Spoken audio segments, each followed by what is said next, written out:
Bonjour, c'est Ursule encore. On est le 12 février 2023. Alors, je viens sur la trompette aujourd'hui encore et je viens proclamer le retour de notre Seigneur Jésus-Christ. Soyons tous bénis, soyons remplis de sa joie. Soyons persévérants. Amen. En toutes choses. Que le Seigneur bénisse sa parole.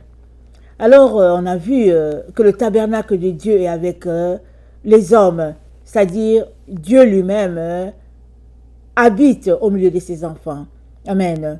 Et on est dans des temps où les esprits, amen, sont en combat, n'est-ce pas? Pourquoi? Parce que Dieu a décidé de juger Babylone. Amen. Et partout où Babylone sera trouvée, l'endroit sera jugé, la personne sera jugée. Parce que Dieu a établi une façon de vivre. Amen. Il a créé l'homme à son image. Quand il dit l'homme, c'est-à-dire l'homme et la femme. Et il nous a donné les directives, comment nous comporter. Bien sûr, il n'oblige personne. Alors, il y en a qui choisissent d'obéir à Dieu. Il y a d'autres qui choisissent d'aller contre Dieu. Alors, quand l'apôtre Jean a écrit aux enfants de Dieu, amen, il a dit de se garder des idoles. Il dit dans Jean 5, le verset 21, il dit, petits enfants, gardez-vous des idoles. Et quand nous lisons les commandements que Dieu a donnés à son peuple par Moïse, nous savons que Dieu mentionne les idoles. Il dit, je suis l'Éternel ton Dieu, tu n'auras point d'autre Dieu devant ma face. Et ça se comprend. Si il est le Créateur, normal qu'il demande à ses enfants de ne pas avoir un autre Dieu, de ne pas adorer autre chose, parce que c'est là que l'ennemi se glisse. Et l'ennemi va les détourner. Malheureusement, pour une raison qu'on ne peut pas expliquer, alors certains se retrouvent soit pris dans les pièges de l'ennemi, soit volontairement, soit par séduction, peu importe la raison. Il arrive que là où on est, il y a deux groupes sur la terre.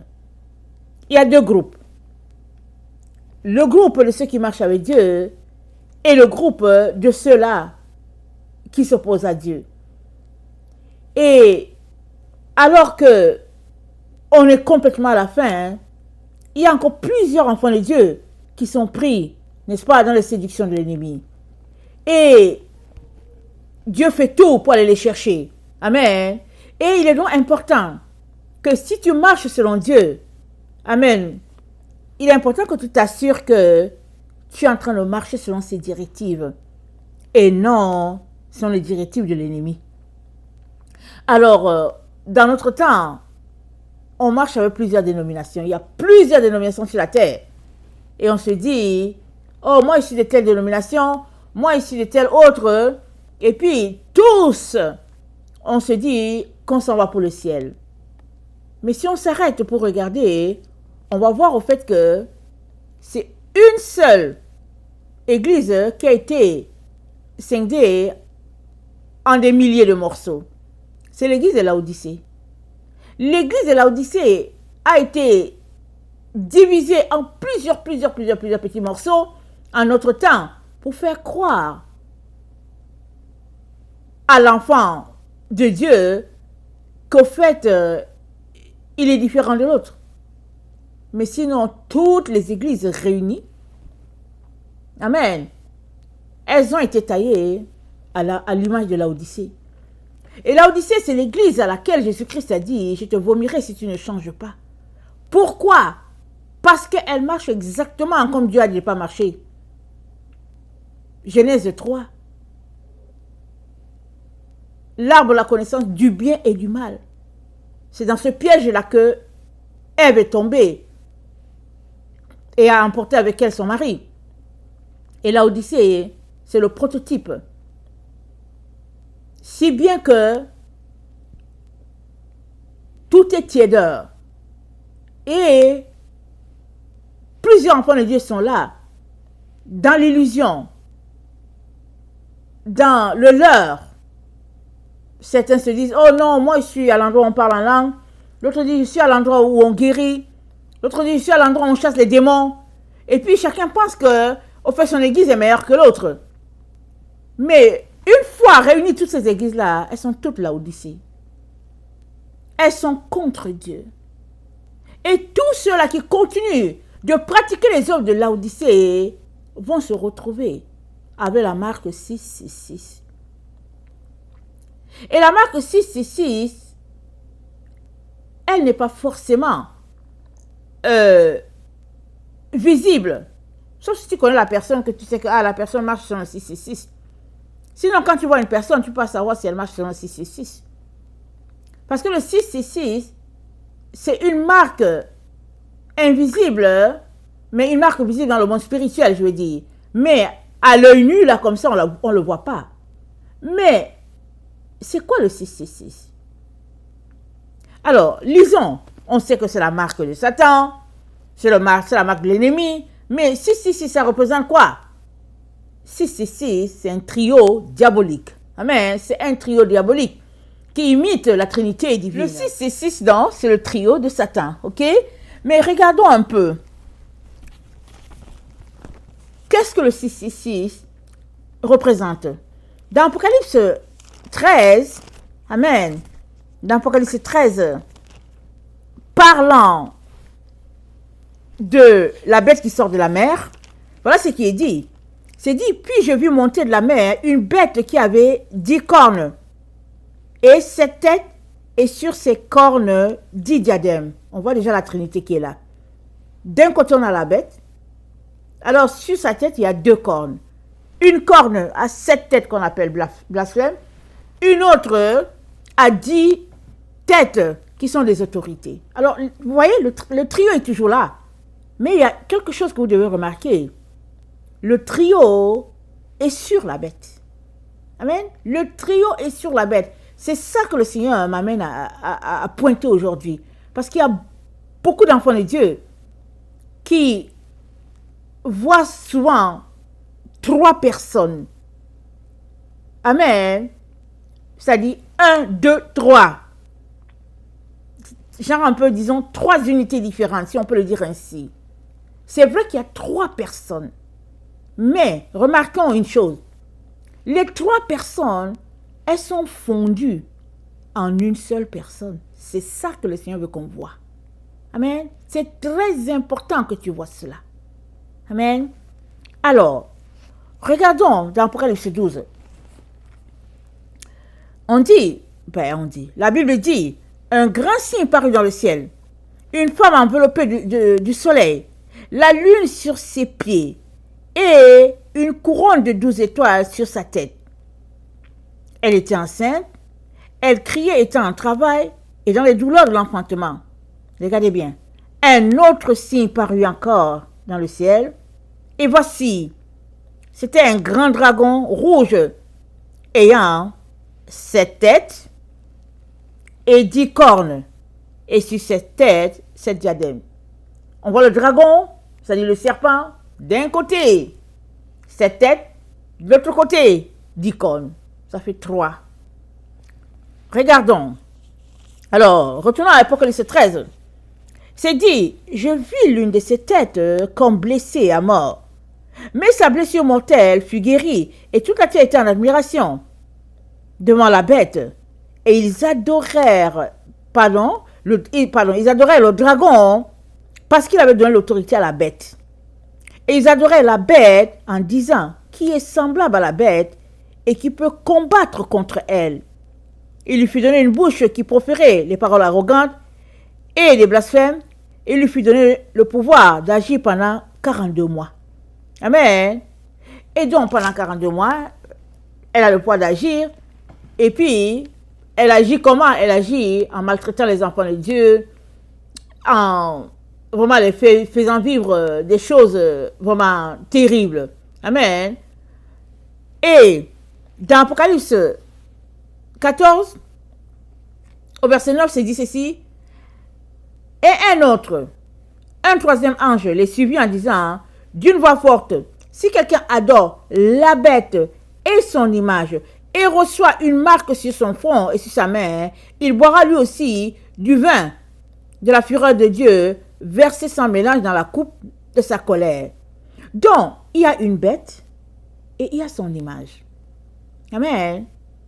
Et la bête, elle a toujours la dimension de Trinité, c'est-à-dire la bête, elle a les 7 têtes de blasphème, elle a les 10 cornes, au fait, qui sont les autorités avec les diadèmes, ça c'est la bête, qui est le 4e royaume, qui symbolise une façon de penser, une façon de faire dans sa politique, dans sa religion, dans tout, c'est-à-dire que dans sa philosophie, tout. C'est un symbole de Trinité 3. Amen. Et cette bête, elle a une image. Amen. Alors, si nous retournons au rêve de Daniel, Daniel nous présente ça clairement. Alors, il voit une bête. Je vous encourage à le lire. Daniel 7, il voit une bête. Amen. Et l'image de cette bête se trouve dans Daniel 8. Qu'est-ce qu'il est en train de nous dire? Alors, Daniel voit une bête. Et il nous décrit, dans Daniel 7, il décrit tout ce qu'il voit. Amen. Et après, il voit une autre bête qu'il nous présente. Mais l'autre bête qu'il présente dans Daniel 8, elle est le reflet de Daniel 7. C'est-à-dire, il nous présente un système politique et une personne qui représente le système. Et quand on met tout ça ensemble, on voit tout simplement que l'ennemi évolue, amen, de manière toujours à opposer Dieu. Et il le fait en se servant, amen, des personnes disponibles, peut-être quelqu'un qui se prête à cela. L'ennemi va tout simplement prendre la place et puis agir à travers cette personne.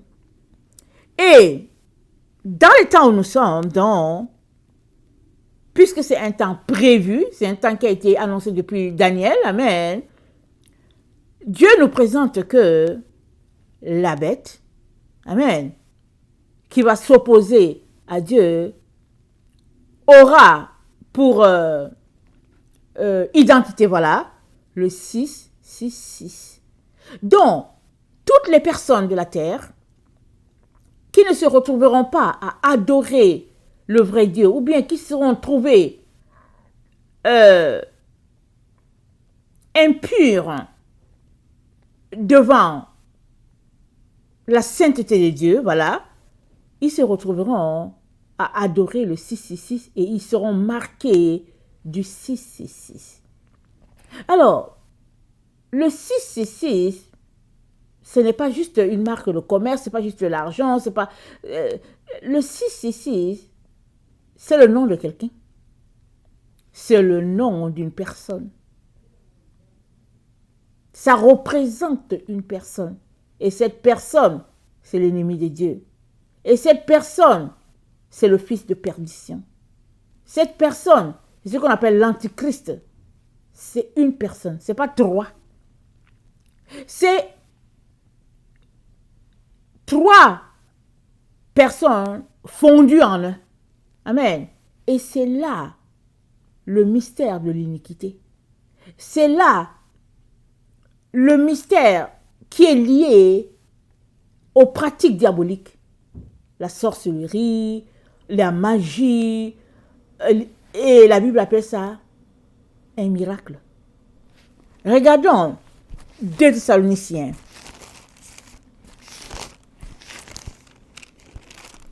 2 Thessaloniciens, excusez-moi.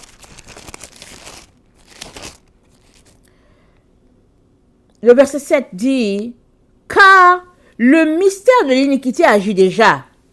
Il faut seulement que celui qui le retient encore ait disparu. Alors paraîtra l'impie, que le Seigneur Jésus détruira par le souffle de sa bouche, et qu'il anéantira par l'éclat de son avènement. L'apparition de cet impie se fera par la puissance de Satan, avec toutes sortes de miracles, de signes et de prodiges mensongers. te fera par la puissance de Satan. Et avec toutes les séductions de l'iniquité pour ceux qui périssent, parce qu'ils n'ont pas reçu l'amour de la vérité pour être sauvés. Donc, il y a miracle, mais dans le sens des ténèbres. Alors, Paul appelle ça un miracle. L'esprit pointe un miracle, mais c'est un miracle qui se fait avec les choses sataniques. Un peu comme les magiciens. Vous savez, les pratiques de magie, c'est des pratiques vraiment... en tout cas, Dieu a prohibé ça, mais c'est des pratiques qui n'honorent pas Dieu du tout, du tout. Et c'est des pratiques mensongères. On te fait croire une chose alors que la réalité est autre. Et ça, c'est une situation qui pue, n'est-ce pas? Une situation de ténèbres, de mensonges. Et on est dans ce temps-là où l'ennemi utilise toutes sortes de situations pour tromper les enfants de Dieu, afin de les éloigner du chemin. Et toi et moi sommes appelés à nous battre, à prier, à jeûner, à intercéder. On est appelés. Est-ce que vous savez que les pratiquants de sorcellerie, les agents du diable, est-ce que vous savez qu'ils jeûnent? Ils passent leur temps à jeûner. Pourquoi? Pour leurs pratiques diaboliques. Et les enfants de Dieu mangent. C'est à ne rien comprendre. Les agents de Satan, ils jeûnent pour que leurs coups réussissent. Ils jeûnent pour tromper les enfants de Dieu. Et les enfants de Dieu mangent. Jésus-Christ a dit quoi? Les apôtres, les pharisiens lui ont dit, mais pourquoi est-ce que tes disciples ne jeûnent pas, ou bien, voilà, ils sont pas dans ces choses-là? Pourquoi? Jésus a dit, mais est-ce que pendant que l'époux avec eux, comment ils vont jeûner? Mais l'époux leur sera enlevé, alors ils jeûneront. Et ça, c'est une information pour toi et moi. On doit gagner notre combat. On doit arriver à la fin. On doit se retrouver sur la montagne de Dieu. C'est ça. Il est donc très important qu'on puisse se dépouiller des choses de ce monde afin de revêtir Christ. Parce que si nous sommes un peu légers dans notre sanctification, l'ennemi, lui, il met tout en œuvre pour ses pratiques diaboliques afin de séduire le plus grand nombre. Et dans Apocalypse 16,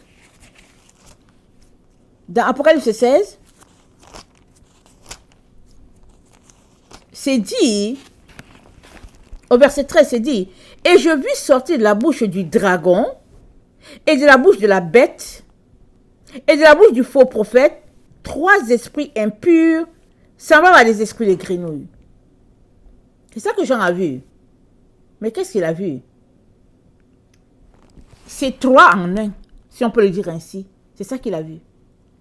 Il a vu 3 en 1. C'est 3 en 1 qui se mettent à combattre, excusez, l'agneau.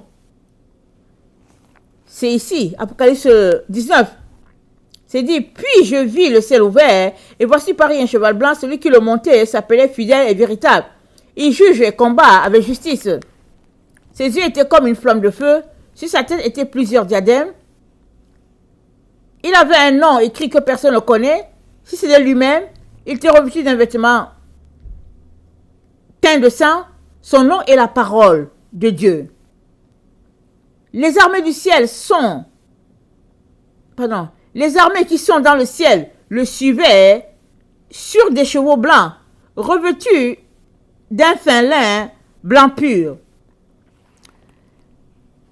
Attendez, verset 17.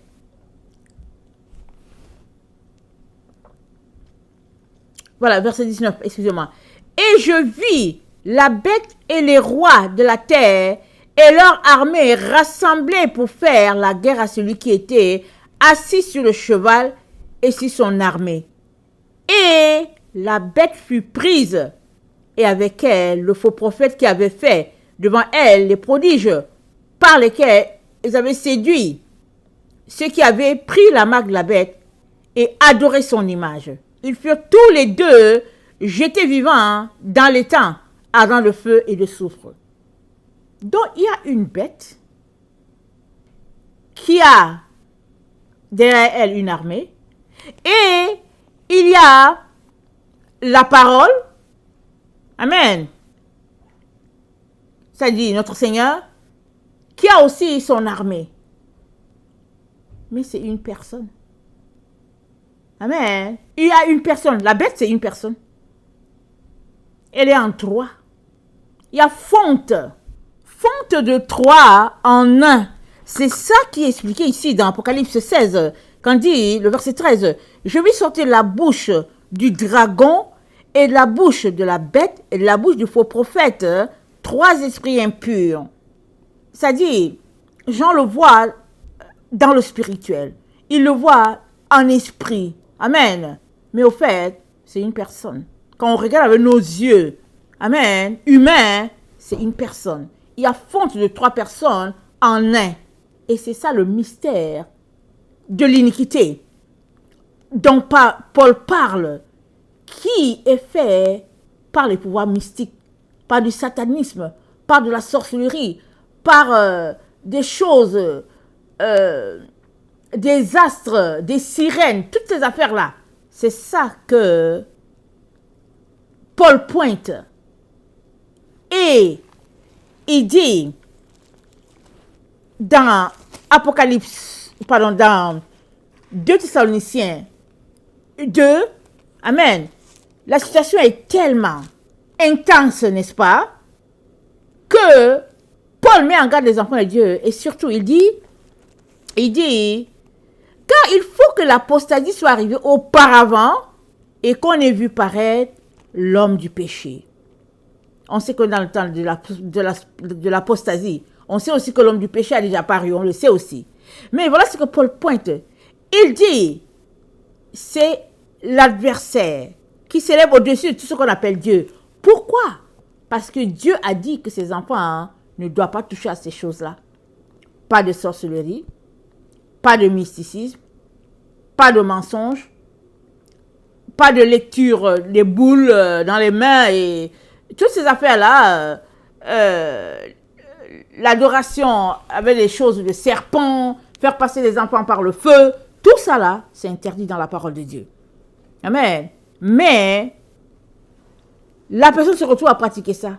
Et Paul l'appelle adversaire, qui s'élève au-dessus de tout ce qu'on appelle Dieu, jusqu'à s'asseoir dans le temple de Dieu, jusqu'à se proclamer Dieu.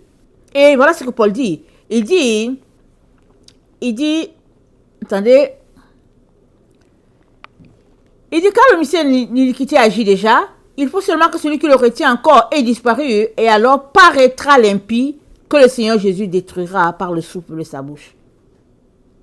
Donc, il y a guerre, on sait qu'il y a guerre, il y a deux équipes, on sait qu'il y a deux équipes, chaque personne est là, présentée, deux équipes, amen, et des gens en arrière, amen, et à la fin, amen, Jésus-Christ détruit la puissance diabolique par sa parole.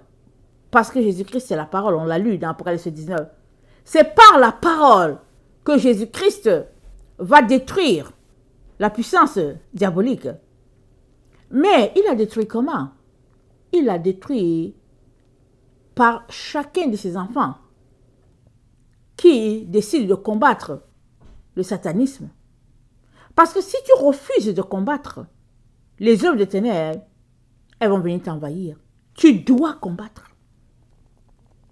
Et dans Éphésiens 6,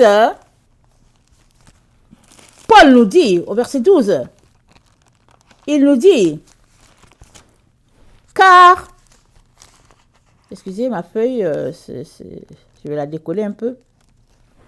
Excusez. Il dit, car nous n'avons pas à lutter contre la chair et le sang. C'est pas dans la chair et le sang que nous luttons. Non. C'est pas dans les confrontations avec les paroles, avec se battre physiquement. Non, non. Il dit, mais c'est contre les dominations, contre les autorités, contre les princes de ce monde des ténèbres, contre les esprits méchants dans les lieux célestes. C'est pourquoi prenez toutes les armes de Dieu afin de pouvoir résister dans les mauvais jours et tenir ferme après avoir tout surmonté. Et à vos reins la vérité, et à vos reins la vérité comme ceinture, revêtez-vous de la cuirasse de la justice, mettez à vos chaussures, à vos pieds, le zèle de l'évangile de paix, prenez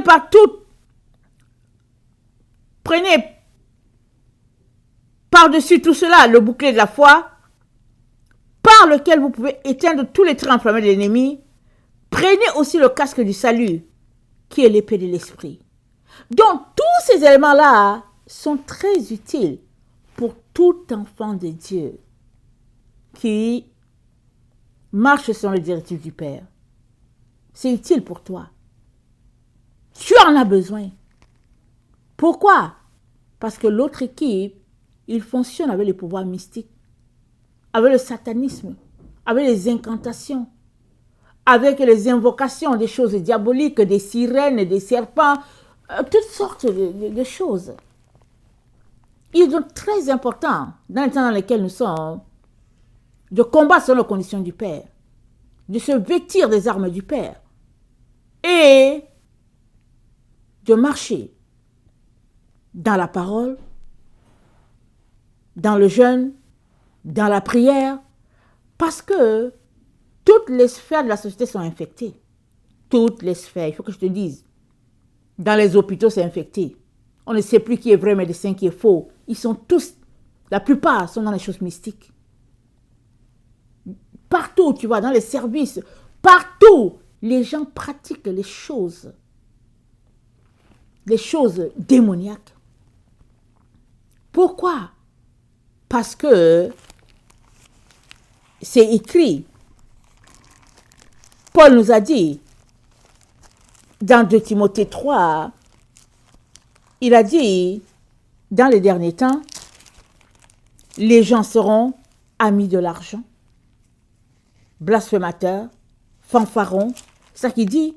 Il dit, car les hommes seront égoïstes, amis de l'argent, fanfarons, hautains, blasphémateurs, rebelles à leurs parents, ingrats, irréligieux, insensibles, déloyaux, calomniateurs, intempérants, cruels, ennemis des gens de bien, traîtres, emportés, enflés d'orgueil, aimant le plaisir plus que Dieu, ayant l'apparence de la piété, mais reniant ce qui en fait la force. Éloigne-toi de ces gens-là. Les gens font toutes ces choses mystiques-là pour avoir de l'argent. Les pasteurs, plusieurs sont dans la sorcellerie, les apôtres, les docteurs, ça dit, ils se donnent tous des titres. Et pourtant, plusieurs de ceux-là pratiquent les œuvres de sorcellerie. Pourquoi? Pour impressionner, pour séduire. Et toi, tu n'as personne à séduire. Tu veux juste plaire à ton Dieu. Voilà pourquoi tu dois marcher dans la vérité et laisser toi Dieu. Parce que c'est lui qui combat pour toi. Il combat pour toi. Alors, les gens sont après ta lumière. C'est ta lumière que les gens cherchent. Pourquoi? Pour le simple plaisir. Parce que eux, ils ont choisi la voie des ténèbres. Toi, tu as choisi la voie de la lumière. Et ils ne sont pas contents. Alors, ils pratiquent les œuvres ténébreuses. Mais, ton devoir à toi, c'est de demeurer ferme. après avoir tout surmonté, comme dit l'apôtre Paul, il faudrait tenir ferme. Et tenir ferme à quoi? Tenir ferme à tout ce qui se passe autour de nous. Parce que partout, c'est rempli de sorcellerie, de mysticisme. Les gens se sont détournés de Dieu. Et même les enfants de Dieu aussi. Plusieurs enfants de Dieu, malheureusement, sont dans la séduction. Et ils ne savent pas qu'ils sont dans des voies égarées. Mais Jésus-Christ a dit quoi? Il a dit, Dieu a abrégé les jours parce que l'ennemi peut même séduire les élus. C'est ça que Jésus-Christ a dit. Il a abrégé les jours à cause de ces forces mystiques là, ces forces ténébreuses là, ces forces qui viennent des profondeurs de l'enfer là, à cause de ça. Ça veut dire quoi pour toi et moi? Ça veut dire que nous devons nous dépouiller de tout ce que nos yeux aiment, notre chair aime, juste nous concentrer à aimer notre Dieu. Prier, jeûner pour aller contre ces forces-là. Si Dieu est pour toi, qui sera contre toi? Ils peuvent voler ton identité, voler tout ce qui est là. Ils peuvent voler. Mais Dieu est pour toi. Tant et aussi longtemps que tu marches dans la voie de la vérité, de la droiture, Dieu est pour toi. Et donc, très important que nous puissions nous assurer que nous n'avons pas dans nos relations des personnes de ce type-là, qui sont dans les choses mystiques. Et très important qu'au lieu que tu dépendes d'un médecin, il est important que tu dépendes de Jésus. Parce que tu ne sais pas qui est le médecin.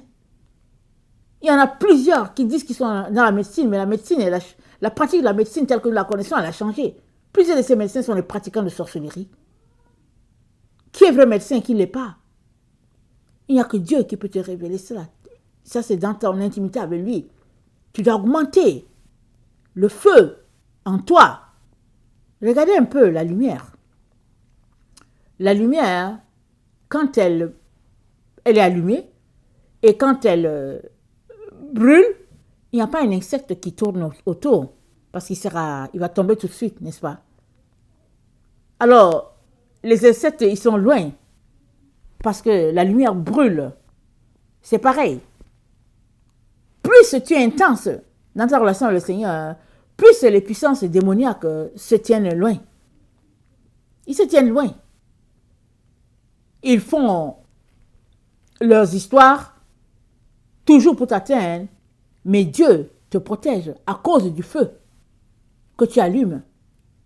Et puis rappelons-nous,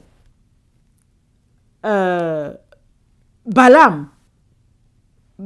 voulait maudire Israël.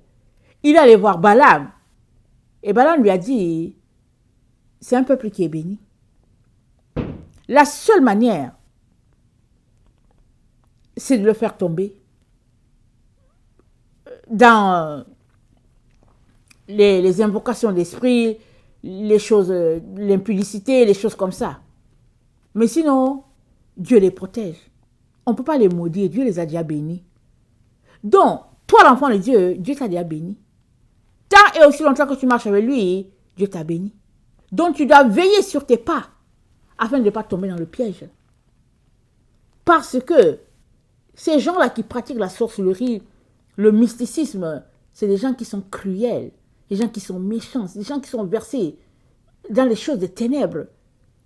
Et leur travail, c'est de faire du mal.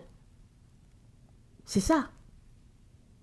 Et toi, tu es appelé à marcher dans la droiture, dans la vérité, dans la lumière, afin de demeurer sur les voies de ton Père.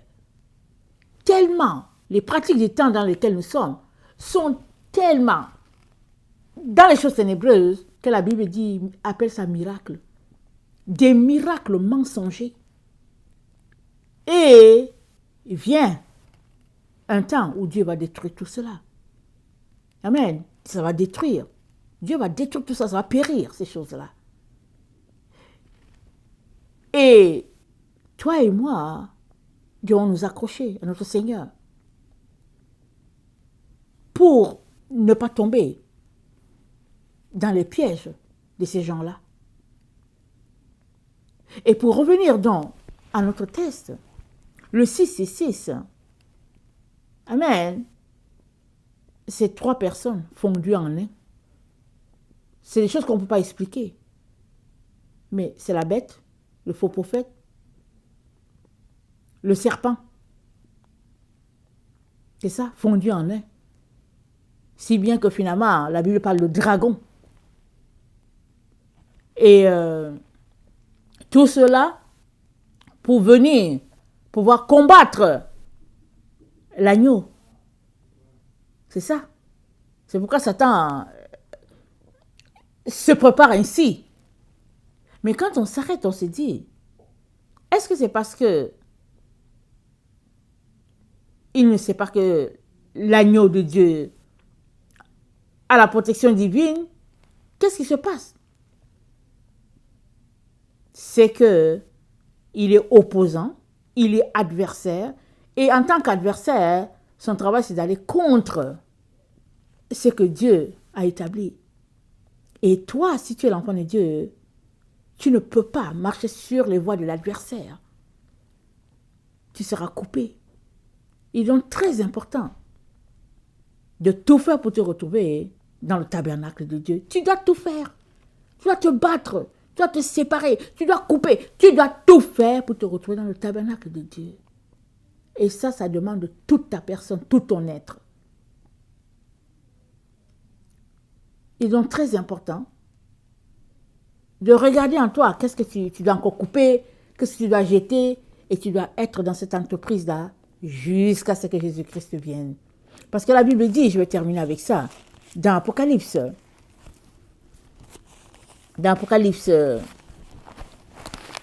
3, le verset 5, que Jésus-Christ dit, « Celui qui vaincra sera revêtu ainsi de vêtements blancs. Je n'effacerai point son nom du livre de vie. Je confesserai son nom devant mon Père et devant les anges, que celui qui a les oreilles entende ce que l'Esprit dit aux églises. » Il dit quoi? Celui qui vaincra. Mais avant de dire que celui qui vaincra, il sera revêtu de blanc, Jésus-Christ a dit quoi? Il dit au verset 2, « Sois vigilant et affermis le reste qui est près de mourir, car je n'ai pas trouvé tes œuvres parfaites devant mon Père. Rappelle-toi donc comment tu as reçu et entendu, et garde et répands-toi. » On est dans un temps où on doit passer le temps à se repentir et être vigilant. Se repentir et être vigilant. Repentir, vigilance. Repentir, vigilance. Pourquoi? Parce que dans Apocalypse 16,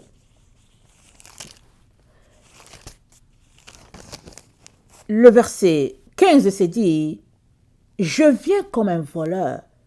Heureux celui qui veille et qui garde ses vêtements, afin qu'il ne marche pas nu et qu'on ne voit pas sa honte.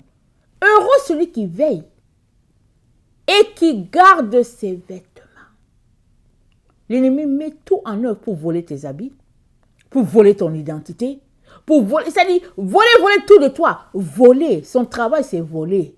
C'est ça le travail de l'ennemi, c'est voler. Il n'est pas droit l'ennemi. Il passe toujours par les voies sinueuses pour pouvoir t'avoir. Mais toi, tu dois tout faire pour être vigilant, pour veiller, afin qu'on ne te vole pas ton habit. Et si tu as ton habit, c'est-à-dire Christ, dont tu t'es revêtu, alors Jésus-Christ te dit que tu seras revêtu de blanc à la fin. C'est-à-dire, tu seras déclaré vainqueur. Quand tu seras déclaré vainqueur, tu auras un vêtement blanc. Mais avant d'avoir ce vêtement blanc-là, tu dois veiller, être vigilant et t'assurer que personne n'est venu voler ton habit. C'est pourquoi l'adversaire est là. Il est là pour te voler ton habit. Et toi, tu dois te battre pour que ton habit ne soit pas volé. Et le Seigneur est fidèle, amen, pour garder tous ceux-là qui iront jusqu'à la fin. Et il nous a montré le chemin. Il a dit, parce que tu as gardé la parole de la persévérance, je vais te garder. Pour toi et moi, ça veut dire de rester accroché à la parole. De demeurer les yeux fixés sur la parole. Et de se battre jusqu'au bout. Parce que notre Rédempteur vit et il va nous défendre. Il va venir à notre secours. Que le Seigneur bénisse sa parole et qu'il nous donne de garder les yeux fixés sur lui, malgré l'intensité du combat. Soyez bénis. Alléluia et Amen.